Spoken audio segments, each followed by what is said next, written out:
اور اب آپ کو بتائیں کہ مسیحوں کے روحانی پیشوا پوپ فرانسس کی حالت سنبھل نہ سکی، صحت مزید خراب ہو گئے۔ کیتھولک عیسائیوں کی مذہبی پیشوا پوپ فرانسس کی حالت مزید بگڑ گئی اور انہیں آکسیجن دی جا رہی ہے۔ پوپ فرانسس کو ڈبل نمونیا کی تشخیص ہوئی تھی اور وہ 14 فروری سے اسپتال میں داخل ہیں۔ اور اب آپ کو بتائیں کہ مسیحوں کے روحانی پیشوا پوپ فرانسس کی حالت سنبھل نہ سکی، صحت مزید خراب ہو گئے۔ کیتھولک عیسائیوں کی مذہبی پیشوا پوپ فرانسس کی حالت مزید بگڑ گئی اور انہیں آکسیجن دی جا رہی ہے۔ پوپ فرانسس کو ڈبل نمونیا کی تشخیص ہوئی تھی اور وہ 14 فروری سے اسپتال میں داخل ہیں۔ اور اب آپ کو بتائیں کہ مسیحوں کے روحانی پیشوا پوپ فرانسس کی حالت سنبھل نہ سکی، صحت مزید خراب ہو گئے۔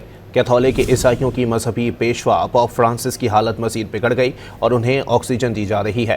پوپ فرانسس کو ڈبل نمونیا کی تشخیص ہوئی تھی اور وہ 14 فروری سے اسپتال میں داخل ہیں۔